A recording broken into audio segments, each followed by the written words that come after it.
Hola, hola, ¿cómo están? Espero que se encuentren bien. En este momento les voy a presentar al doctor Luis Guzmán, quien es catedrático de la Facultad de Humanidades en The New School. Para los que no lo conocen, Luis Guzmán es doctor en filosofía por la Universidad de New School for Social Research en New York, Estados Unidos. Algunas de sus clases van en torno a la metafísica y epistemología, filosofía griega, relativismo, filosofía del lenguaje, escepticismo y secularismo en el mundo moderno y pensamiento decolonial, entre otros. Ha sido profesor invitado por la Universidad Nacional Autónoma de México en el posgrado de filosofía con el tema Hegel y el pensamiento decolonial, en la Universidad Iberoamericana en la Ciudad de México con el tema La ciencia de la lógica de Hegel, también en el Instituto de Investigaciones Filosóficas de la UNAM, con el taller de la ciencia de la lógica en la Universidad Autónoma del Estado de Morelos, con el mismo taller, y en la Universidad Nacional de Colombia, Bogotá, dio el taller de Hegel y los neopragmáticos. En esta misma universidad ha estado como profesor ocasional con el tema de la ciencia de la lógica de Hegel y la fenomenología del espíritu.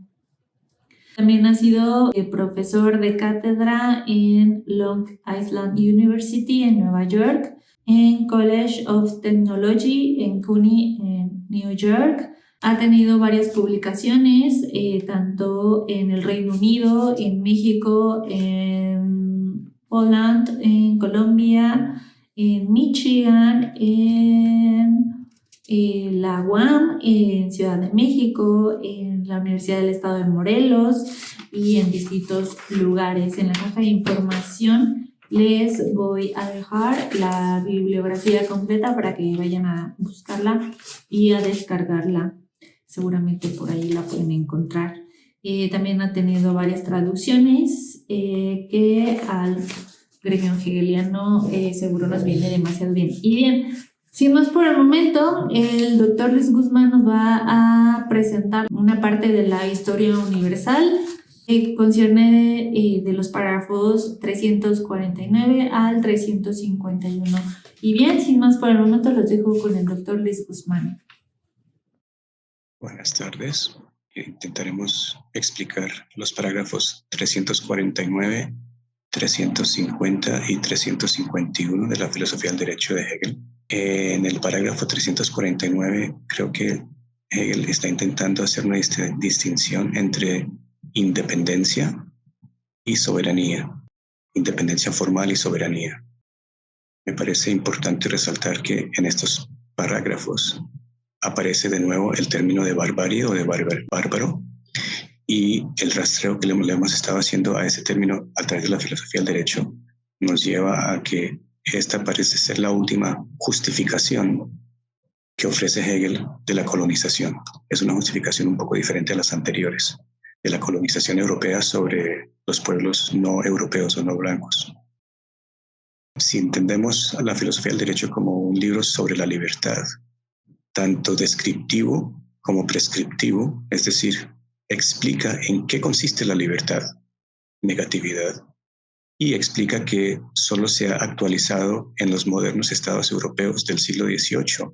También hay un elemento prescriptivo en cuanto a que la libertad es la esencia del ser humano y por lo tanto su actualización, la actualización de esta libertad, es la realización del ser humano como lo que debe ser el ser humano. Por lo tanto, simultáneamente Hegel está ofreciendo en la filosofía del derecho una descripción de su época, pintar gris sobre gris, pero también una justificación de su época, una prescripción, una normatividad. Está ofreciendo la normatividad que rige su época y está mostrando que su época es la primera época en la cual el espíritu se vuelve consciente de sí mismo como espíritu, porque llega a actualizar a la libertad como negatividad. Y si la filosofía del derecho tiene como tema principal la libertad, lo opuesto a la libertad, la barbarie, se vuelve un tema fundamental a través de toda la filosofía del derecho. Por lo tanto, es interesante notar que esta barbarie, este bárbaro, asoma su cabeza en diferentes momentos de la filosofía del derecho.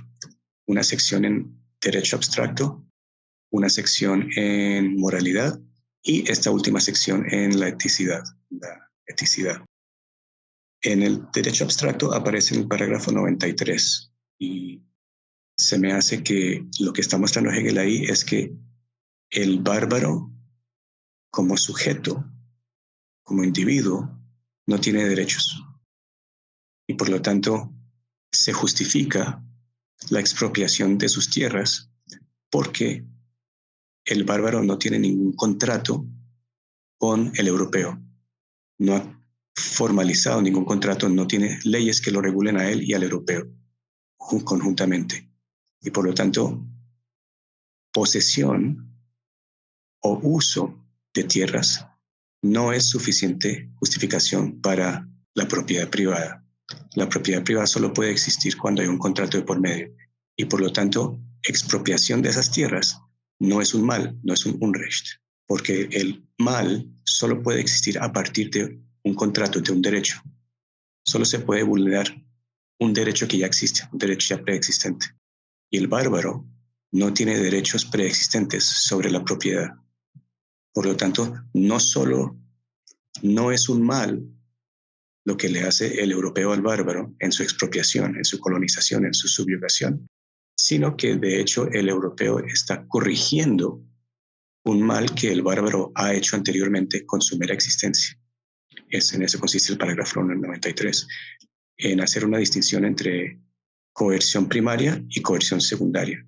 Y las coerciones secundarias son justificadas porque son reacciones a una coerción primaria que no es justificada. Y Hegel comienza este parágrafo 93 mostrando que la mayoría de la gente supondría que la violencia ejercida por el europeo contra el bárbaro, contra los nativos del Nuevo Mundo, contra los africanos, pareciera ser una coerción primaria, una violencia injustificada. Y Hegel quiere utilizar ese ejemplo para mostrar que no es una violencia injustificada, es de hecho una segunda coerción que corrige una violencia previa que ejerce el bárbaro sin saberlo, con su mera existencia, sobre la idea de la libertad. Y aquí Hegel ofrece una justificación del colonialismo que yo llamaría idealista porque involucra la idea de la libertad. Ahora, ¿cómo se ve amenazada la idea de la libertad en el derecho abstracto, en esa sección? Porque, según el concepto de libertad de Hegel, si no todos son libres, entonces nadie es libre. Y por lo tanto la existencia del bárbaro como bárbaro, mientras exista como bárbaro, el europeo no será libre, absolutamente libre. Entonces el europeo tiene que liberar al bárbaro, enseñar lo que es la libertad para ser libre él mismo, para que todos sean libres. Porque el europeo solo puede ser libre si todos son libres. Eso es lo que yo llamaría la justificación de la misión civilizadora. Utiliza la idea de la libertad. Ahora, en la segunda sección, la moralidad, lo que Hegel quiere mostrar es que la conciencia natural es contradictoria consigo misma, es decir, es el origen del mal. Y a mi modo de ver, lo que significa Hegel con conciencia natural es el bárbaro, el no europeo. Y por lo tanto Hegel está mostrando cómo hacer responsable al bárbaro por su condición de bárbaro, porque el bárbaro no la escoge libremente, el bárbaro es un ser natural. Entonces, la pregunta de Hegel es cómo hacer responsable a la naturalidad por su naturalidad. Y es una pregunta con la que él lucha bastante en esa sección del parágrafo 139, porque en últimas lo que quiere hacer es mostrar una normatividad que existe dentro de la naturaleza misma. Es decir, que ya el espíritu existe potencialmente en la naturaleza. Y por lo tanto, una conciencia natural que no actualice su espíritu, que no actualice su libertad, está siendo contradictoria consigo misma, con su propia esencia. Y por lo tanto se justifica o se legitima su subyugación para superar esa contradicción. Entonces vemos una especie de nuevo, esto es una especie de justificación idealista de la misión civilizadora que se encuentra a nivel de la moralidad, ya no a nivel del sujeto de derechos en la primera sección. En la tercera sección, en la eticidad, Hegel ofrece algo bastante diferente. En los parágrafos 243 al 248 de la sociedad civil, ofrece una descripción de la sociedad civil y de esta economía nueva que está ocurriendo en Europa en los últimos siglos, una economía capitalista. Y describe cómo al interior de esta economía capitalista, estructuralmente, hay una dinámica que necesariamente genera pobreza. Y por lo tanto, el sistema económico capitalista es un sistema que necesita confrontar ese problema estructural de creación de pobreza. Y una de las maneras en que Hegel describe cómo lo ha hecho, o cómo lo han intentado hacer los países europeos del siglo XVIII, es por medio de una creación de producción, creación de empleo, y eso se hace por medio de la colonización. Entonces Hegel está intentando describir la necesidad material de la colonización europea sobre el globo a partir del siglo XV para superar la dialéctica interna del movimiento económico capitalista.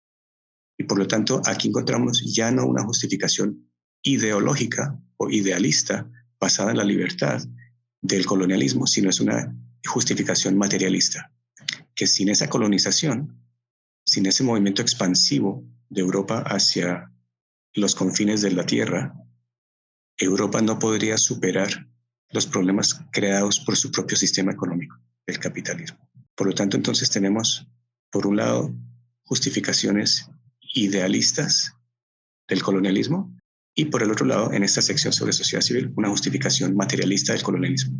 Ahora, no están independientes, ellas están unidas. ¿De qué manera? Porque para Hegel, solamente el Estado moderno europeo es capaz de actualizar la libertad humana.